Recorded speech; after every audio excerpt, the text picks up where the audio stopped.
I hate fascists. I hate fascists. I hate fascists. Why are you guys not protesting? Why do you hate fascists? They want to control everything and everyone. It's totally unfair. That is what fascists want to do, but isn't that what you would like to do? What do you mean? Well, you are for restricting freedom of speech. How so? Because there are ideas out there that you think are evil and wrong, and you want people to not be able to say those ideas. Yes. So isn't that fascist? No. Don't you believe in the Great Reset? It's just a matter of respect for people, okay? I want to control what you say so that we can respect people. Don't you agree? Don't you want the government to get bigger and supply people with money and healthcare and all sorts of other needs? Yes, I do. I don't know why you said it like that, but yes, I do. You must be a fascist then, too. What is going on with you guys ruining the opening? I didn't ruin it. Travis ruined it. To be fair, my Travis. acting was about on par with your guys' acting on that situation. I'm not going to lie. My acting was amazing. Amanda Almost did was a great little bit job. believable. Will was pretty deadpan, and I was just kind of playing. I'm off of always that. like that. Yeah. Well, That's my normal caricature. Anyways, Sorry. our opening has to do with a story that we'll get to later. Travis over here had to go and ruin it. Good job, Travis. Good job. I elevated that thing too.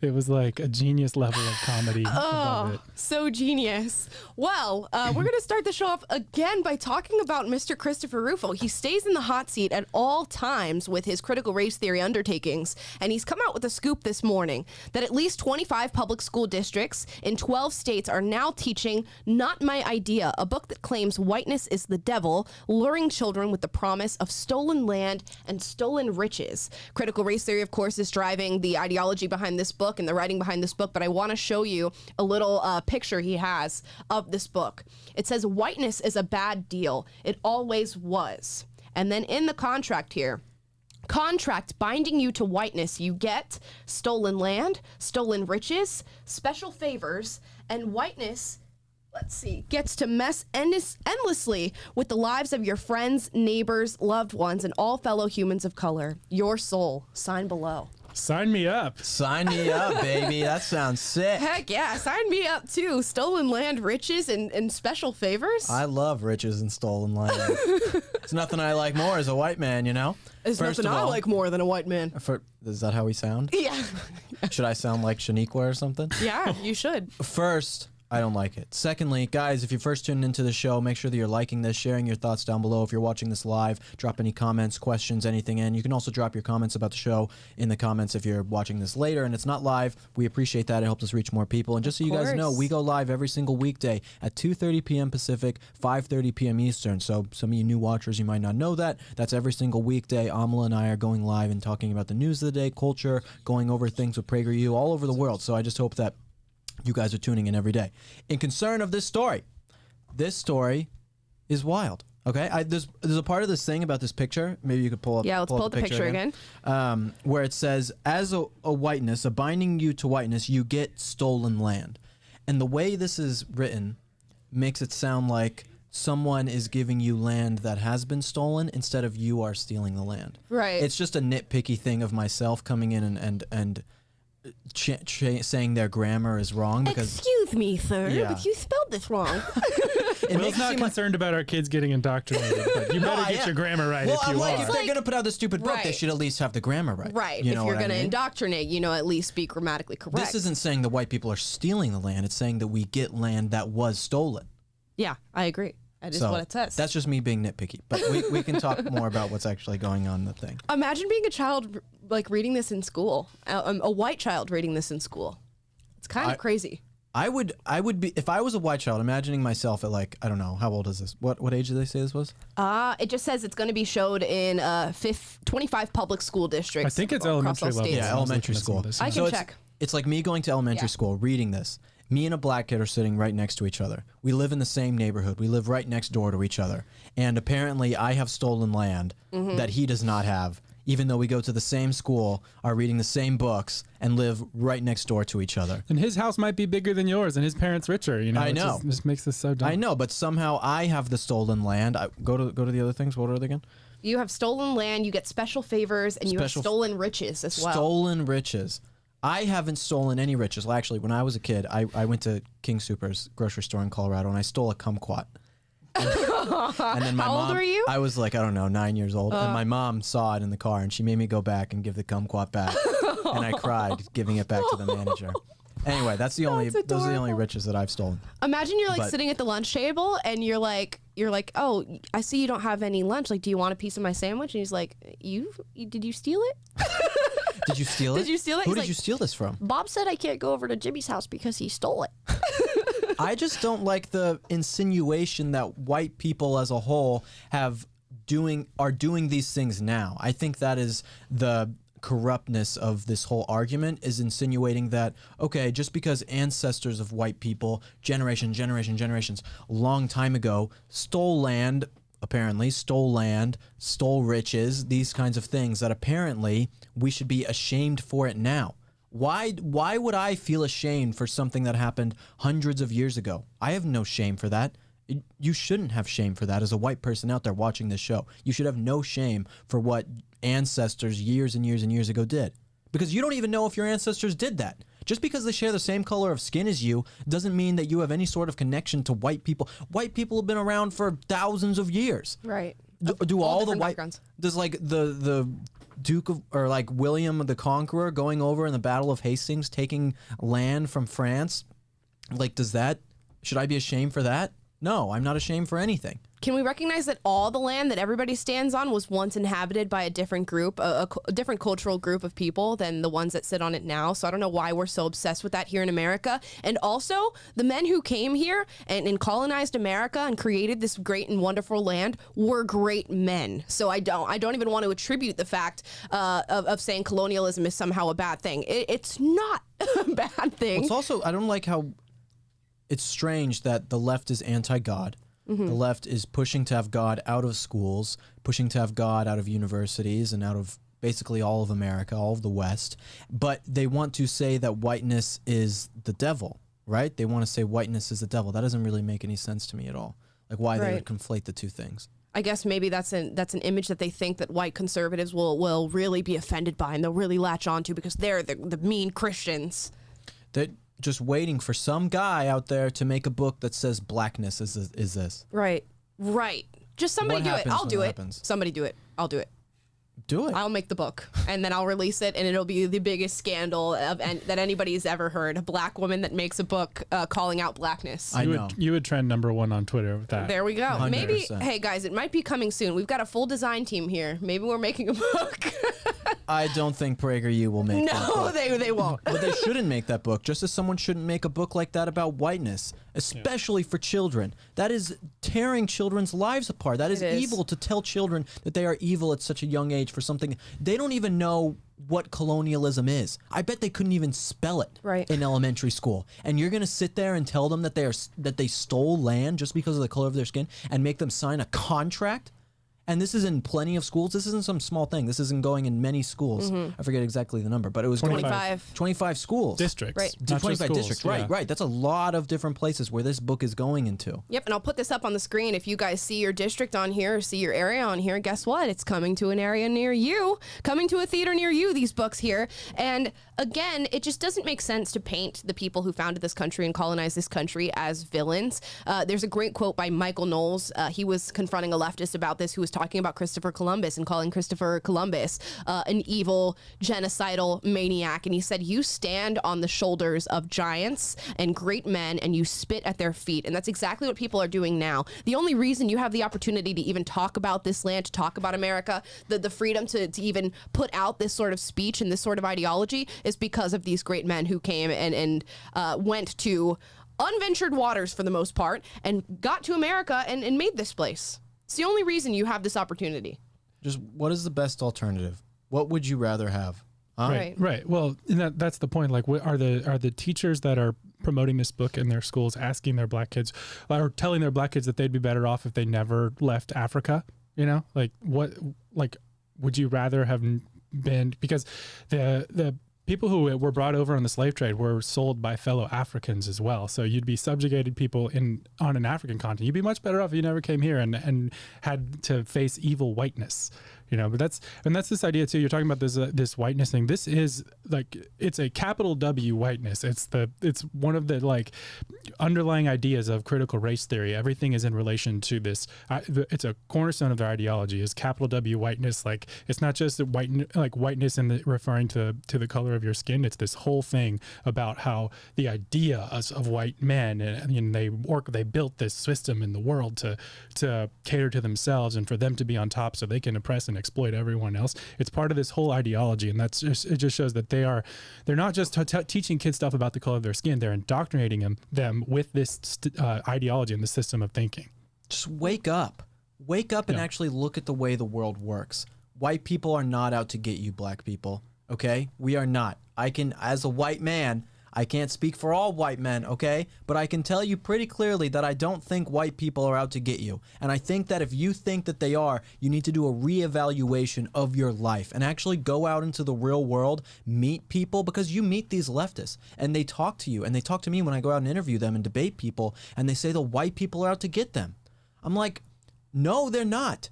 They are not out to get you, okay? I am a conservative poster child of who is supposed to be out to get black people, okay? Right. When people say someone's supposed to be out to get black people, it's me. They think about my face, okay? And I am not out to get black people. The people at PragerU are not out to get this. I don't even know why I have to come out here and justify this for you and say that I am not, but so many people, their skulls are so thick that they can't get it through their head that white people are not out to get them. And you're destroying this country when you say that white people are out to get you. They're not. They're not. Will, your white fragility is showing. My white rage is showing. Denial is the essence of racism. Will has not once ever asked me to pick cotton, guys. This is very important. I just had to put it out Not there. even half a bushel. Not even half a bushel. Not even once. No. Well, we got a cotton gin. So technology upgraded, so we don't need you anymore. Yeah. Shout out to our boy Eli Whitney. Yeah, exactly. Inventing that thing. Shout out to Eli. Now, this book is on Barnes & Noble, and plenty of people have gone and left reviews. And actually, we should urge you to do the same. Go leave some reviews on this book. But there are some good ones and some not so good ones. I'm going to read through a couple of them. This first one here, purposefully misleading, targeting kids, 1 star. I went through this book, but I refuse to buy it. It is full of every stereotype and cliche we have witnessed in our society over the past decade without the benefit of real situations or context. This is a work of pure propaganda. If you want your children to hate themselves and others while judging people by their skin color, please buy this book. If you love them, don't. Based. What a Sick. base comment. Nailed That's it. awesome. See, I'm glad more people are seeing through this stuff. I love awesome Amazon reviews. I'm pretty sure there's like a Twitter account. I can't remember, but I think there's like a funny Amazon reviews Twitter account. They're gold. I love that type of stuff. Oh, it's funny when people just leave the most like in-depth reviews for just like a small thing on Amazon. I think it's so funny. I know. They put like their personal It's like a life 5,000 word essay on the product that no one's ever going to read. in it. Right. When I was in college trying to get money as an English major, I worked with this company that would send you Amazon products, and then you would write like lengthy reviews on them. Like I got and they gave me the stuff. So I got a tape dispenser, and Did you have to give a positive review? Yeah, you have to give a positive review. So I write like, this is the world's best tape dispenser. I've never dispensed tape better than with this great. thing. So It's you were so complicit efficient. in crony capitalism? Yeah, exactly. Exactly. Listen, I was a worse man. All right. I've gone He through a lot of was. changes. Now I only rate the tape dispensers that I think are worthy. There we go. Great transition. Thank you, Alma. Now, I just want to read a couple more of these. Some people gave it 5 stars. 2 people gave it 5 stars. Somebody said, actually read it. The other one says, perfect for our time. Okay, sure. Basement Dweller says, perfect for our time. This is exactly what we need. The other ones say 1 star sets the country back. 1 star, wish I could rate it 0 stars. 1 star, utter garbage. 1 star, sends mixed signals. And 1 star, no. Just the word no. Sends mixed messages. Just like my ex-girlfriend.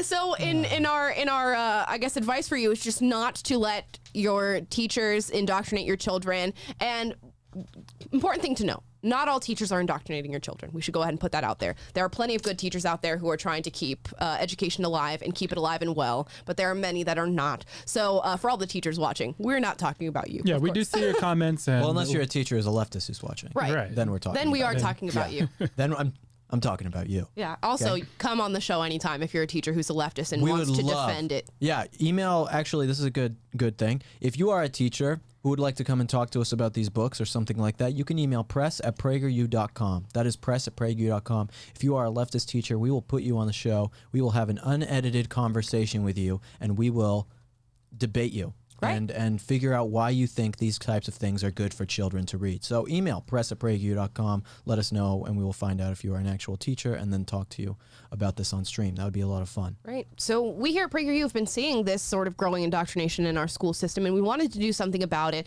And that is why we have created PragerU Kids, where we do a whole bunch of supplemental material and media that your kids can watch, they can read, they can listen to help them learn, true American history, true American ideals, and just get an unbiased education. One of those series that we have is called Leo and Layla, and we just released a new episode this week that features Paul Revere and his story. So we're going to show you a little clip of that.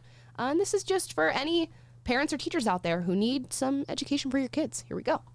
The British are coming. The British are coming. The British are coming.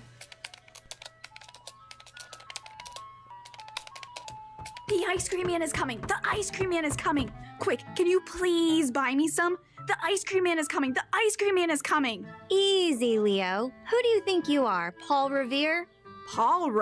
Who? I'm filling out this study guide for my American Revolution test. This guy, Paul Revere, is famous for yelling, "The British are coming! The British are coming!" But I'm not finding much info about him. If you want to find out more info about Paul Revere,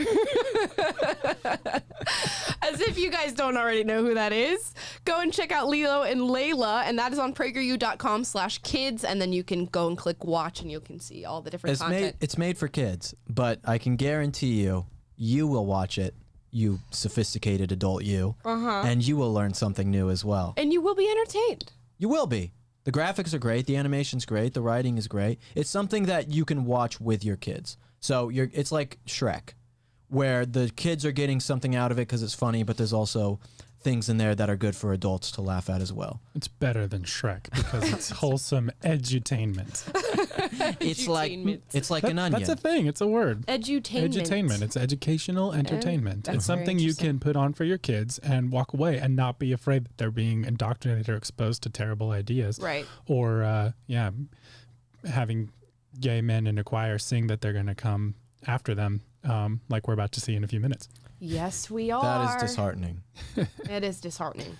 I mean, we do all these things because the counter is happening, and we are definitely the counterculture in respect to all the things that are going on culturally and politically today. And you probably have heard this story before because people have been talking about it everywhere. And that is the San Francisco Gay Men's Chorus releasing a song about how they intend to convert your children. Now, I'm of the opinion that this song is a little bit tongue-in-cheek. They know exactly what they're doing with the creation of this music video, but it is still an interesting watch, and we will play it for you and react to it. So here we go. As we celebrate Pride and the progress we've made over these past years, there's still work to be done. So to those of you out there who are still working against equal rights, we have a message for you. You think we're sinful? You fight against our rights. You say we all lead lives you can't respect. But you're just frightened. You think that we'll corrupt your kids if our agenda goes unchecked.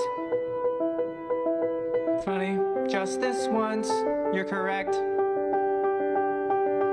We'll convert your children. Happens bit by bit, quietly and subtly, and you will barely notice it. You can keep them from disco, warn about San Francisco, make him wear pleated pants, we don't care. We'll convert your children. We'll make them tolerant and fair. Any initial reactions? Stop it. Stop. I don't Stop the like madness.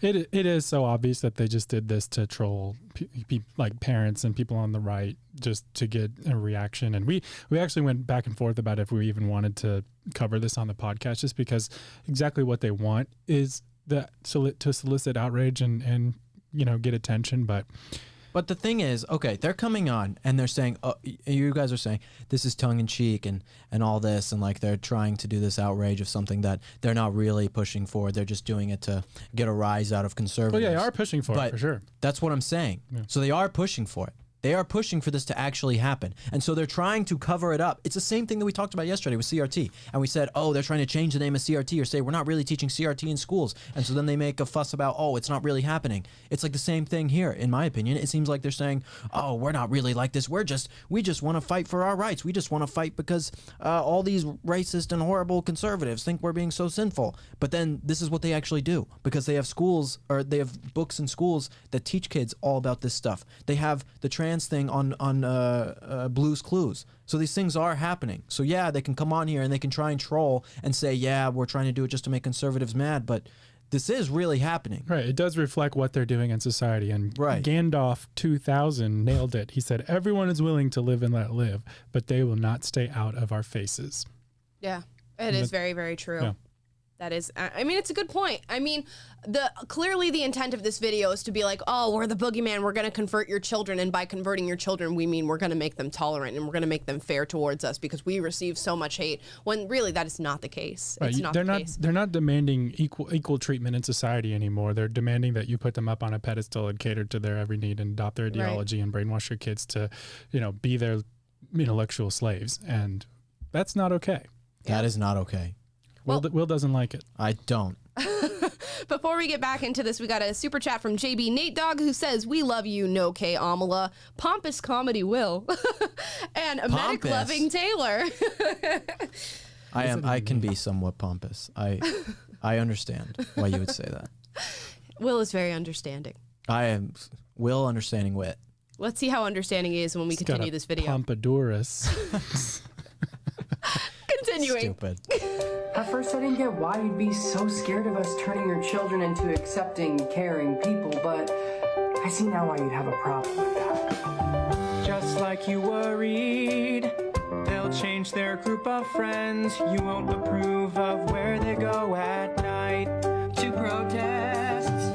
Oh, and you'll be disgusted when they start finding things online that you've kept far from their sight.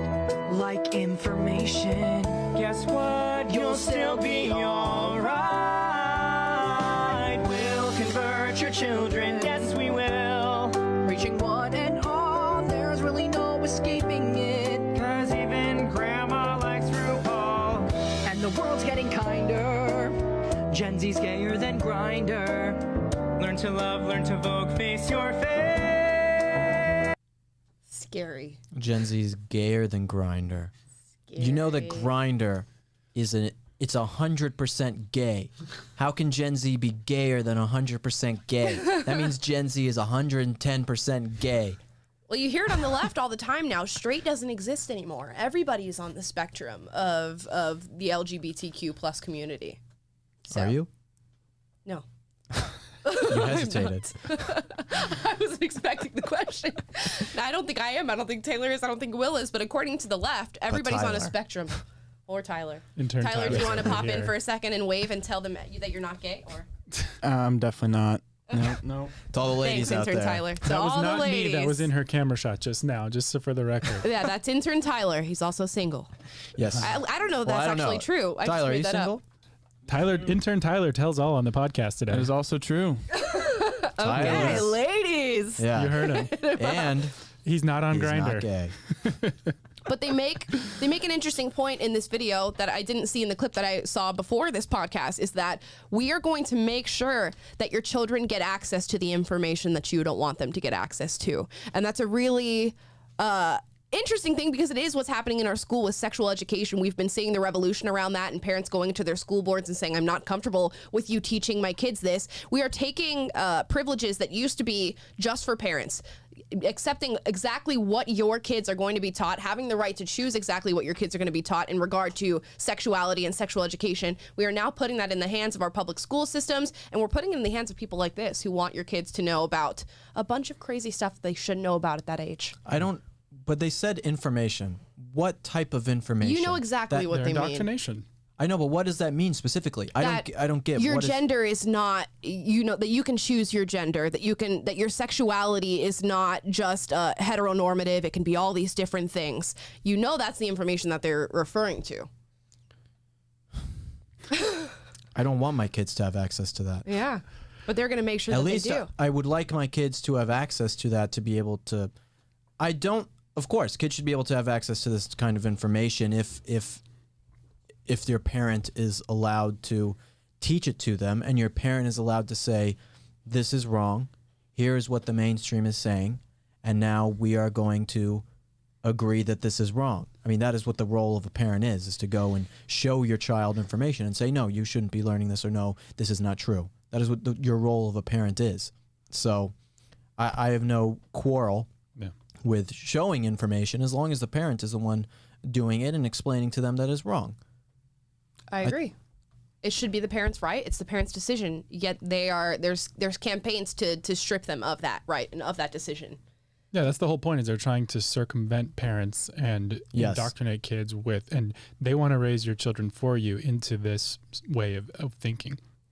And can I just say, like, independent of any judgment on what these people do with their personal sexual lives, this is just a terrible thing to do, period. The whole attitude of it and manner of it is like stay the hell away from my kids with your ideas. I don't care what they are. Like, you have no right. And like the brashness of making a video like this and being all sassy about it and coming out and saying, I'm going to come after your kids. Like, what other societal group would be able to make a video saying, I'm going to come for your kids and indoctrinate them and teach them stuff? Like, are you kidding me? Like, right. That it's like, hell no. Imagine if straight people came out with a video like this. And it just goes to show you that they're hiding behind this fake veneer of oppression. You're not oppressed. You're able to do things that no one else in society is able to do, but they're able to hide behind this fake veneer of like, oh, we're gay, so we're oppressed, so we have a free license to come after your kids. Such a good point. It's disgusting.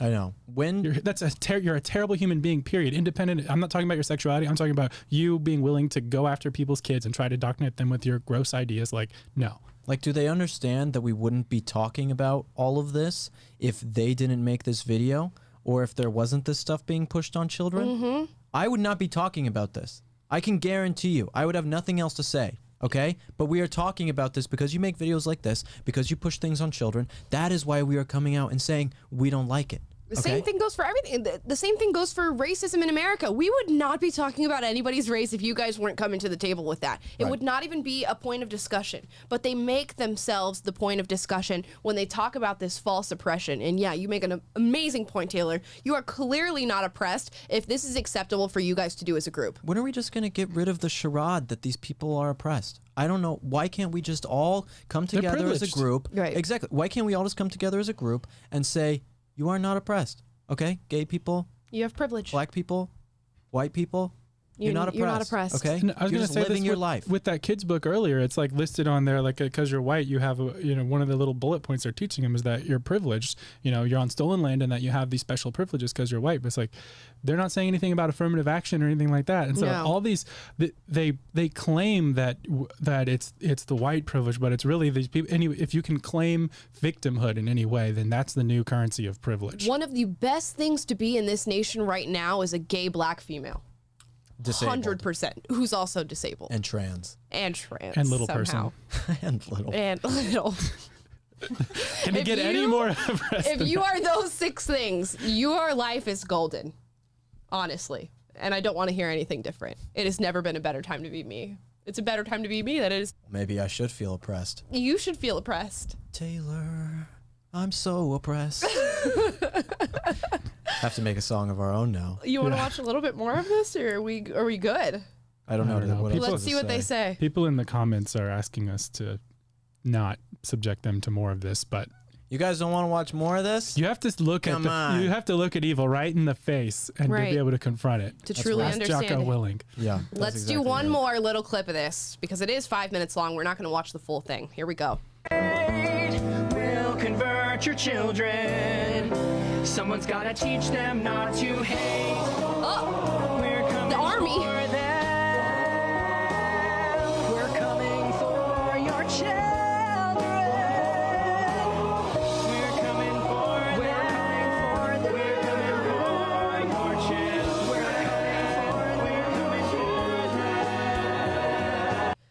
out of the how many, there's like at least 100 people in this video, did not a single one of them go, hey guys, maybe this is not a good idea.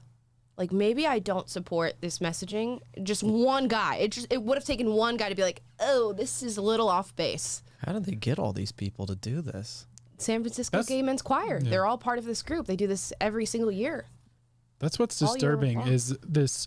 It shows you how, like, far gone our culture is, that so many people not only participate in this, but find it okay. And, like, companies are supporting this like the people who do this. They're not going to push back. There's no, the cultural power is so tilted in favor of the people who are totally fine with this type of thing. It just goes to show you, I mean, that's where we are. And, you know, I'm going to get a little Will style here, but I think it's in large part because conservatives have been caught, you know, on their heels and not been pushing back and fighting in the culture. But it's the passive aggressiveness of it.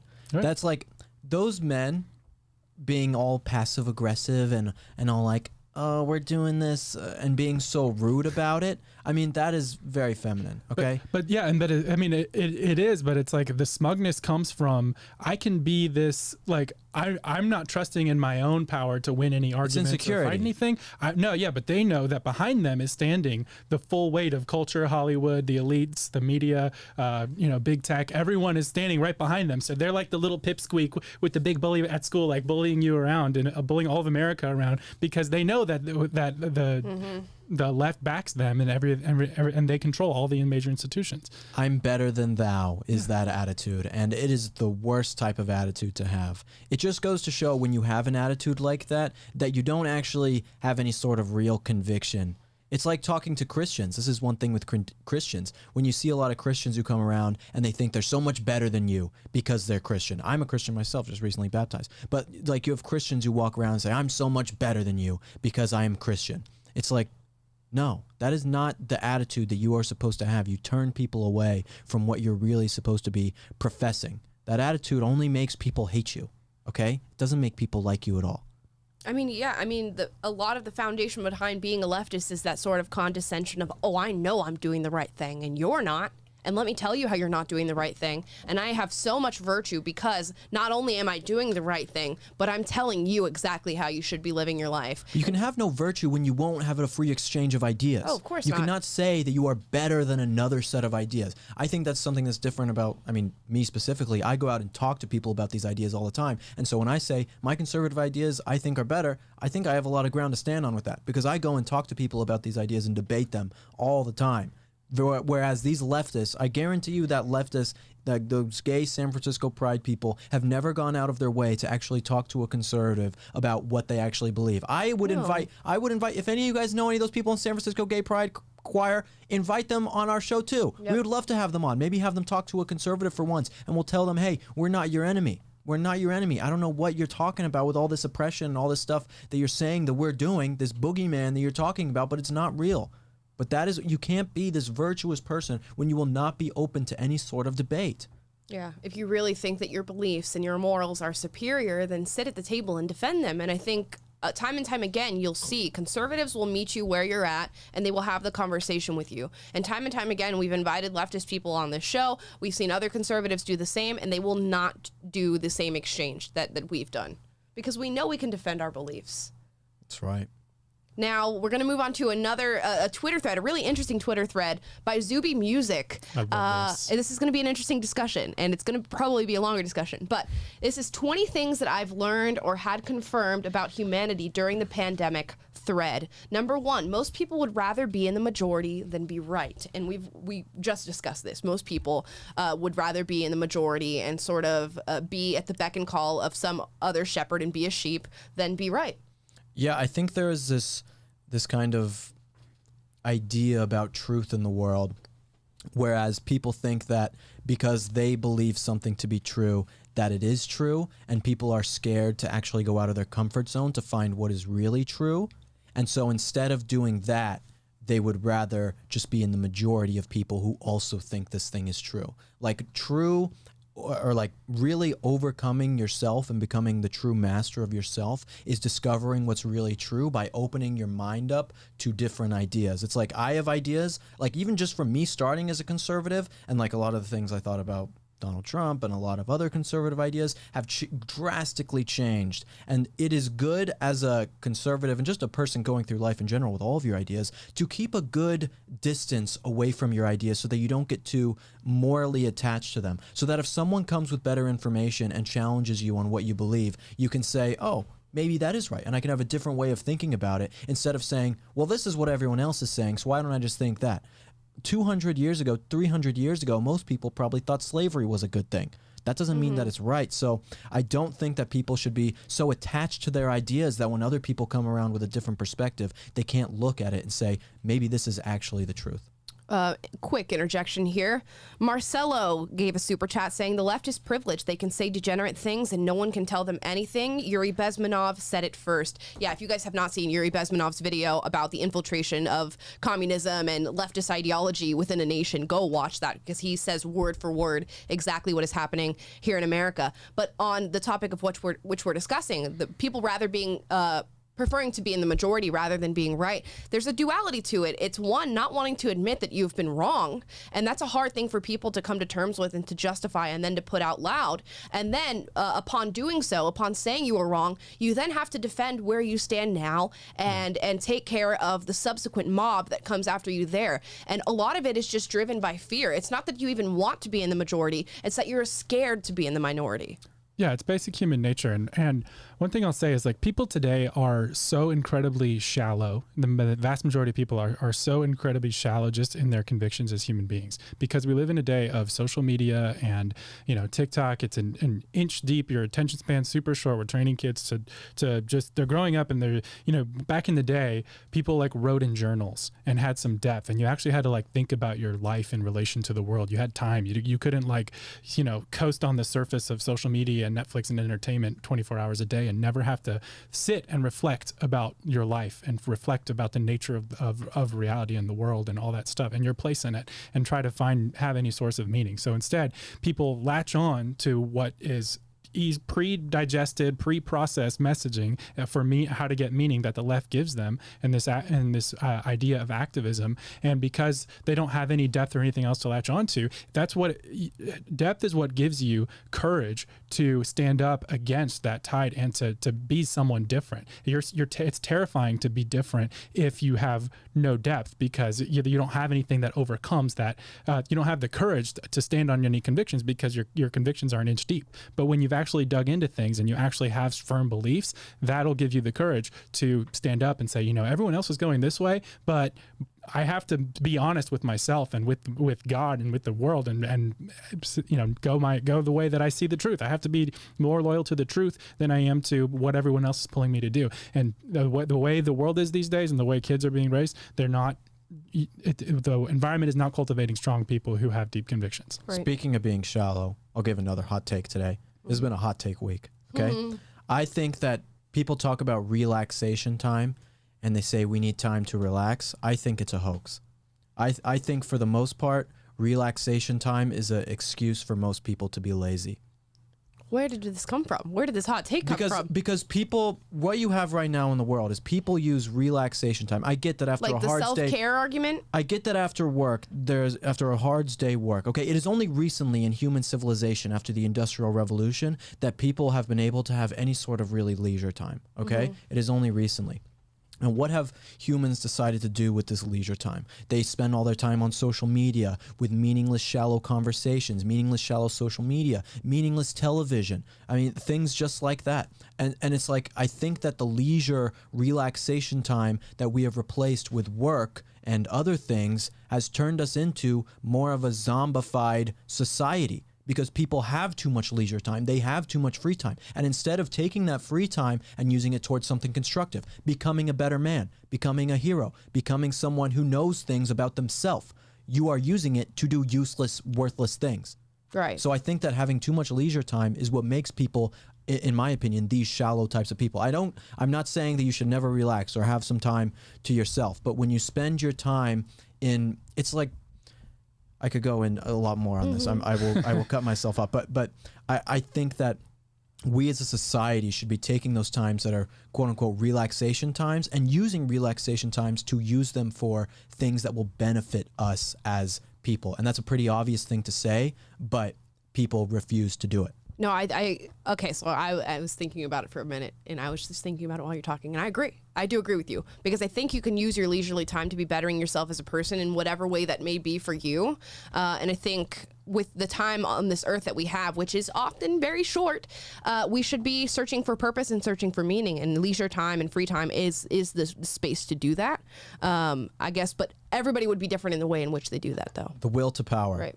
The will to power, Friedrich Nietzsche. If you guys watch me a lot, you guys know I love Nietzsche, but the will to power is essentially becoming the higher man, and doing that is finding your way. Essentially that organisms within the world don't live to survive. They don't live in accordance with nature. They live to have power over themselves. That is what Nietzsche believes, and I am a big follower of Nietzsche, and I think his ideas are brilliant. And I think that is what you should be trying to do in your solitary time, is finding ways to become a master of yourself.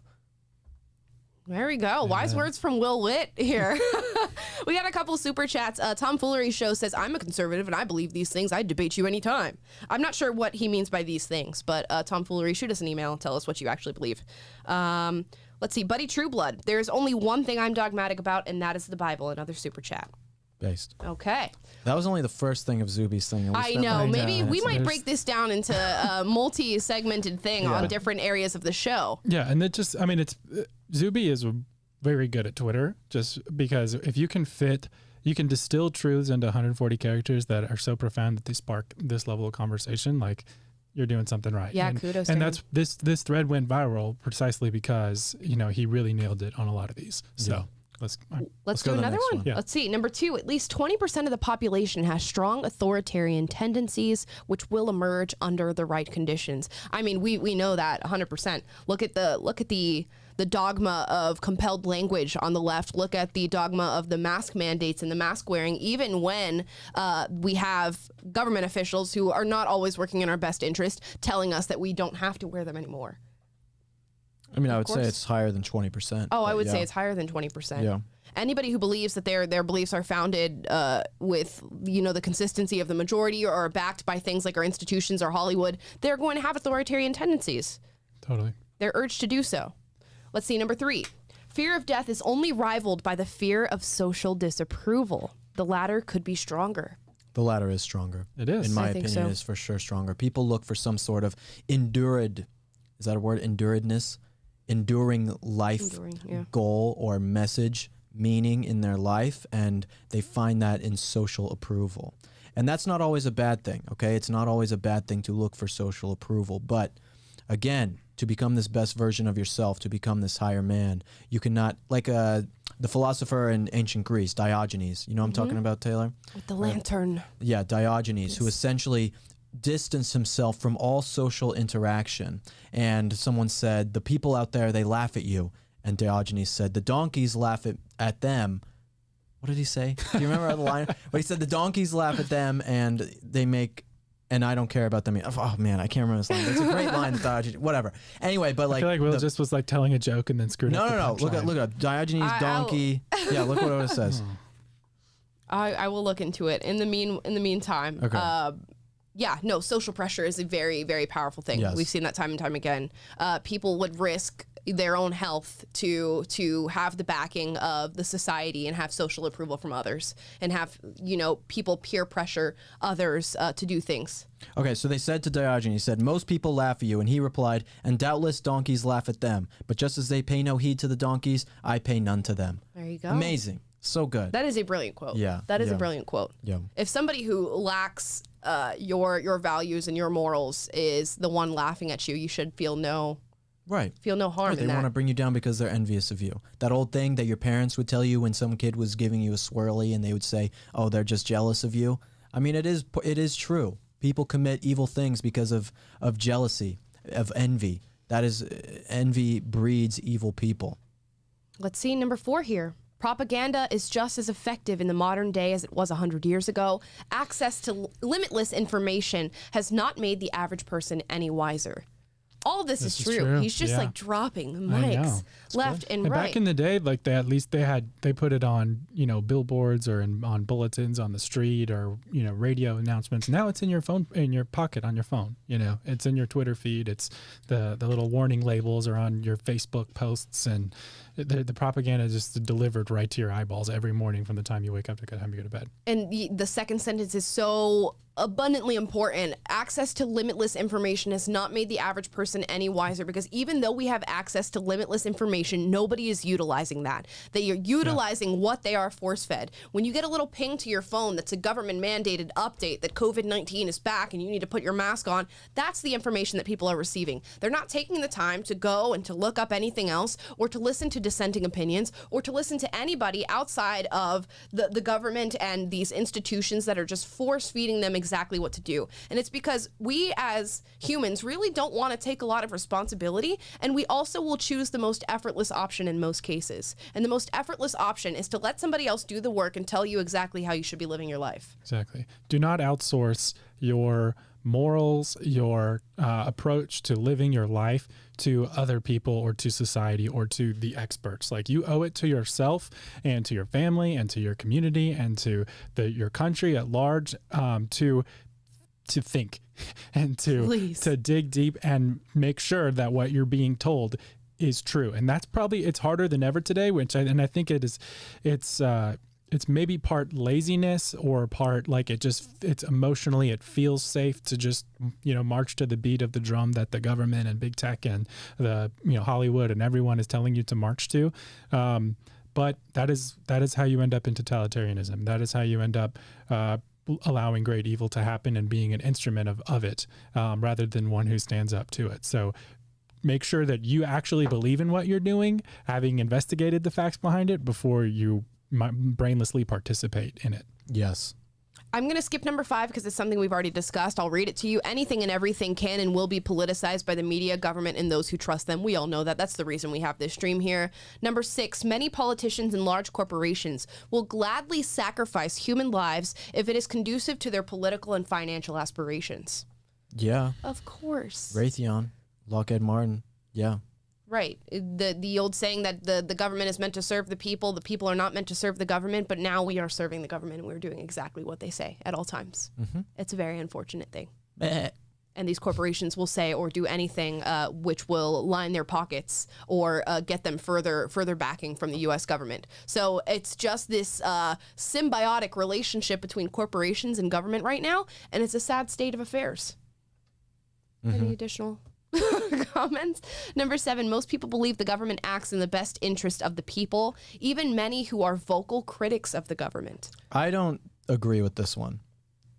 That most people believe the government acts in their best interest? Yeah, I don't agree with this one. I think we've just had a system in place for so many hundreds of years of having a government that people automatically assume that there's nothing that will change and the government is just going to be there, and so they're apathetic. I mean, the state is the new God. And I don't understand how people can be so subservient to the government when it is people who are elected there and lots of unelected bureaucrats who are corrupt, evil, money-hungry types of people.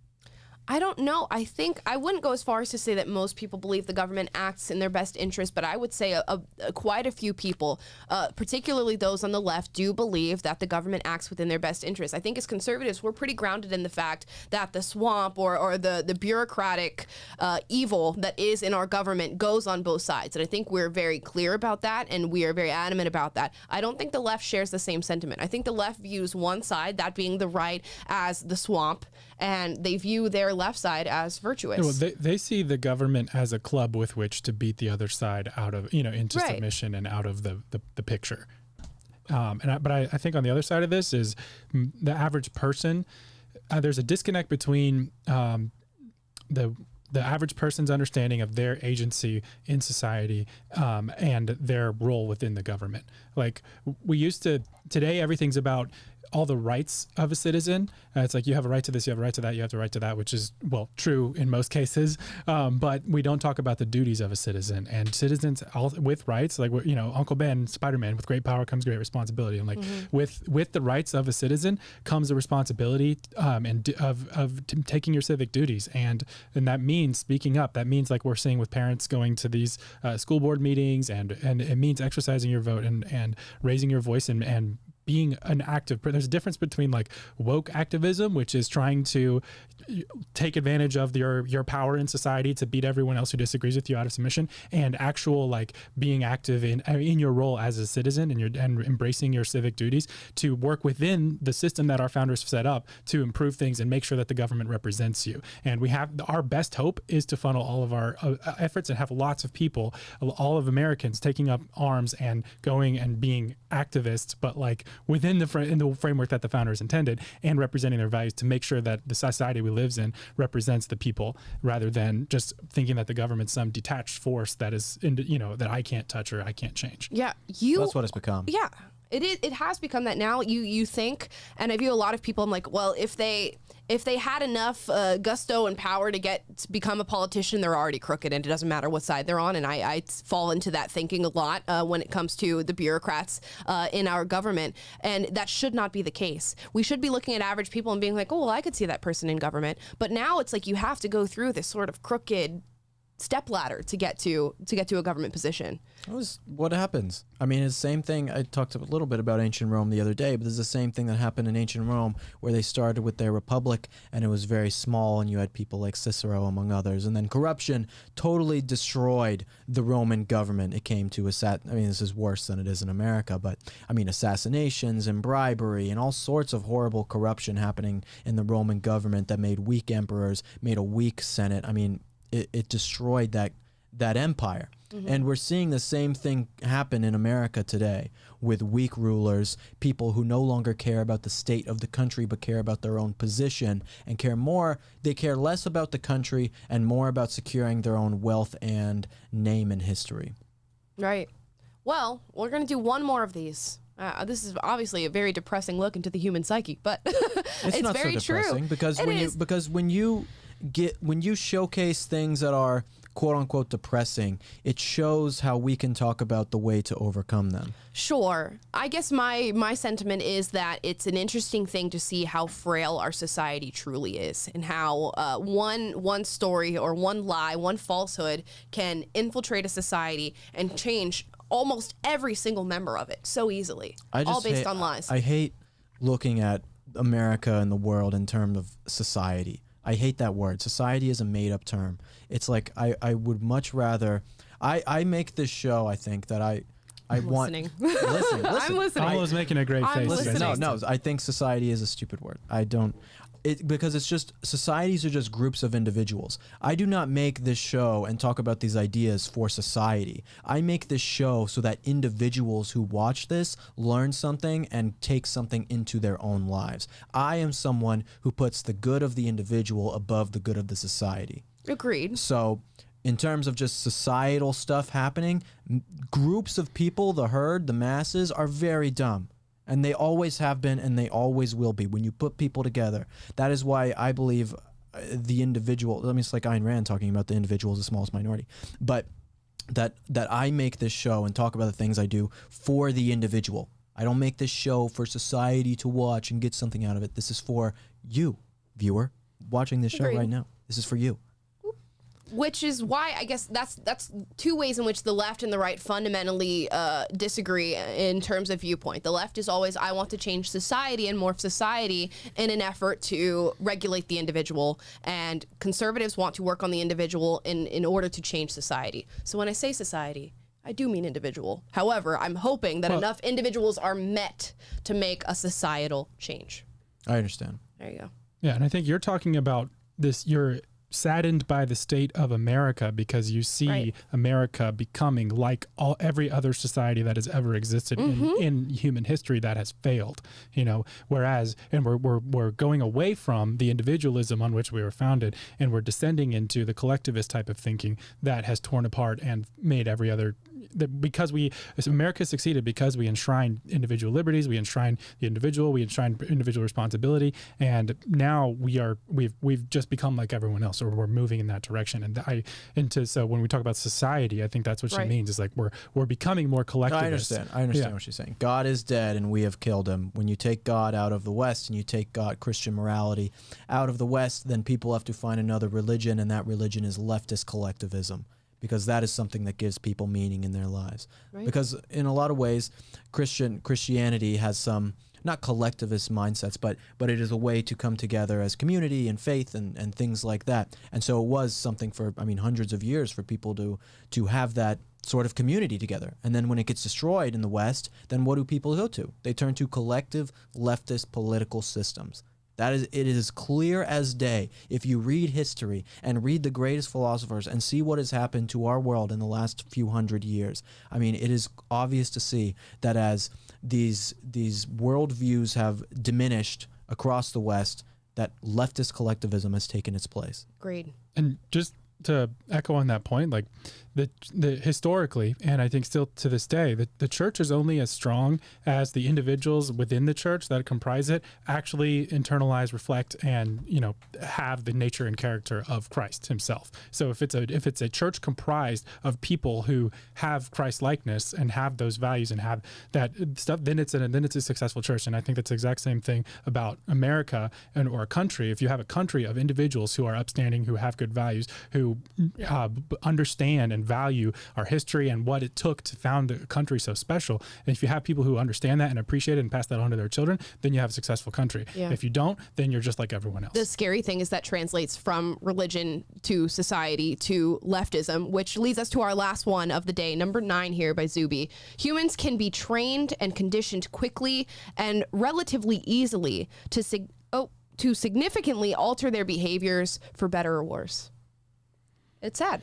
Wait, read it. What did it say? Humans can be trained and conditioned quickly and relatively easily to significantly alter their behaviors for better or for worse. People can become mask Nazis very quickly. Yeah. Right. It's a sad thing. It's like you said, the church is only as strong as the individuals who are upholding Christ and being Christ-like. It's the same thing for leftism. It's only as strong as the people. I don't think I agree. You don't agree? No. Was Zuby's thought or mine? Was Zuby's thought. That humans are easily trained and conditioned? So quickly, no. I think that people are the way that they are for the most part.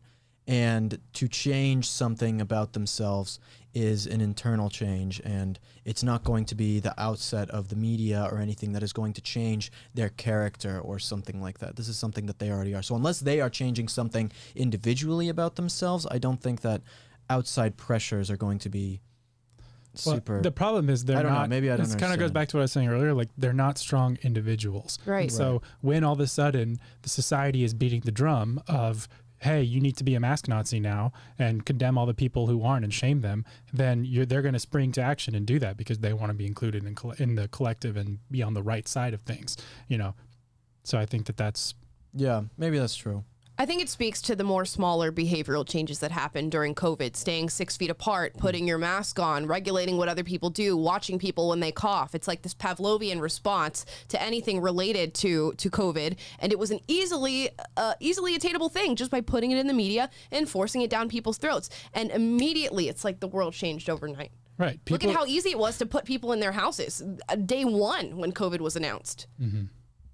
And again, it's self-regulating because when people who are virtuous leftists see other people who are not following the rules, they attempt to put them in line. So not only have you altered human behavior, but you've made it in a way where they regulate each other. They've become their own little police force of regulating what people do with their day-to-day lives. I guess my point was that regardless of the COVID pandemic happening, these people were already like that. Like, if this were to happen, if that were to happen 6 months from now or at a different time, like, they would still act in the same way. Right. It is individual changes within a person. I think there's I don't know. I think that everyone should have equal rights, of course.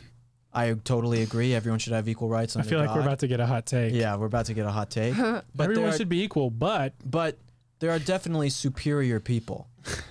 There are people who...